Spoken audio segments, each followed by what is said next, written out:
bahan bakar plus udara yang masuk, dia debitnya akan semakin besar yang masuk ke ruang bakar, dan akhirnya tenaga yang dihasilkan semakin tinggi. Oleh karena itu tarian Yamaha NMAX ini lebih enteng gitu. Halo sobat, bertemu dengan channel saya lagi, Kubu Motor Service yang selalu setia menemani Anda di saat Anda lagi santai ataupun lagi rebahan. Dan tidak lupa saya doakan semoga sobatku semuanya dalam lindungan Allah Ta'ala dan mendapatkan rezeki yang melimpah berkah tentunya.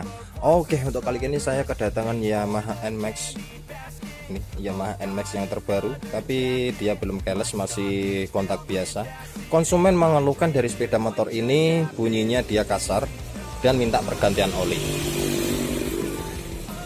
Dan motor ini sudah saya bongkar, sudah saya lakukan pembongkaran, dan nanti ini akan saya lanjutkan dari segi sektor pembersihan sama setel klep. Saya akan melakukan penyetelan klep tersebut dari klep ins.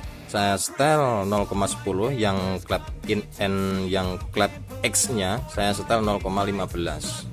Saya perkenalkan sedikit ya, apa sih teknologi VVA yang dibawa oleh Yamaha NMAX ini. Ini pertama dari ini ada solenoid. Tatkala RPM rendah dia belum bekerja, tatkala RPM menengah dia baru solenoidnya dia keluar, lalu mendorong bagian ini, kelihatan nih, mendorong ini. Setelah dia dorong, terakhir ngancing ini. Jadi angkatan klep dia semakin tinggi. Di balik itu angkatannya semakin tinggi, bahan bakar plus udara yang masuk, yang masuk, dia debitnya akan semakin besar yang masuk ke ruang bakar, dan akhirnya tenaga yang dihasilkan semakin tinggi. Oleh karena itu tarian Yamaha NMAX ini lebih enteng gitu. Itu pengenalan sedikit dari saya tentang VVA. Dan banyak sekali keluhan dari dibalik tenaga yang dibalik teknologi yang dibawa NMAX ini, yaitu berupa VVA. Dia punya kelemahan, kebanyakan dari segi sektor klep dia bermasalah. Kalau enggak itu dari stud tensioner, dia bunyi kasar. Konsumen ini dari angkatan pertama mengeluhkan dari RPM rendah, tarian awalnya bunyi ger gitu ya, kayak biasanya. Pasti di sektor puli sekunder yang bagian ini kan puli primer nih, yang puli sekunder dia bagian ini kampasnya ini dia kotor. Tuh kelihatan kotornya kan, seperti ini dia kotorannya tuh, seperti ini. Oleh karena itu nanti akan kita bersihkan semuanya supaya motor ini enak dipakai, dan apa yang menjadi masalah konsumen bisa terpecahkan dan tentunya nyaman untuk dikendarai. Oleh karena itu ikuti terus dari segi perbaikan Yamaha NMAX ini. Oke, stay tune ya. Ini sobatku, ini adalah contoh kita telah melakukan pergantian oli, yang dimana untuk Yamaha NMAX ini seharusnya 1 liter, dan ini kalau kita takar ini enggak ada 1 liter.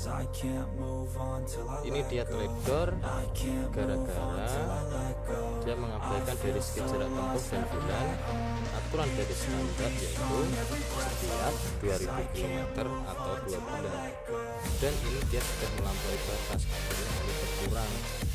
Kalau dipaksakan terus begini, nanti pasti akan menimbulkan kerusakan bagian mesin yang terutama, yaitu bagian kop silinder. Yang di dalam peranti kop silinder tersebut itu adalah peranti yang pertama kali oli dari oli mesin, yang bagian mesin ini dia disembutkan di silinder kop, dan silinder kop tersebut yang berisi dari speed valve, terus rocker arm, fan rocker arm, dan selanjutnya. Pokoknya kalau kita itu teledor, intinya kita yang kena pasti di bagian silinder kop itu pasti terbelok. Setelah itu kalau dilanjut terus teledor, akhirnya merembet kalau sudah ke piston ring, ya sudah, kita akan mengeluarkan kocek yang lebih besar. Oke sobatku, untuk penggantian oli jangan sampai teledor ya. Oke sobat, saya sudah menyelesaikan dari segi berbagai aspek kendaraan Yamaha NMAX ini, mulai dari servis, ganti oli, dan penyetelan klep, peranti-peranti lainnya, dan kendaraan sudah siap, sudah bisa untuk serahkan pada konsumen. Untuk kalian itu sebelumnya saya terima kasih sudah menonton video ini sampai akhir. Sampai bertemu lagi di video selanjutnya. See you next time.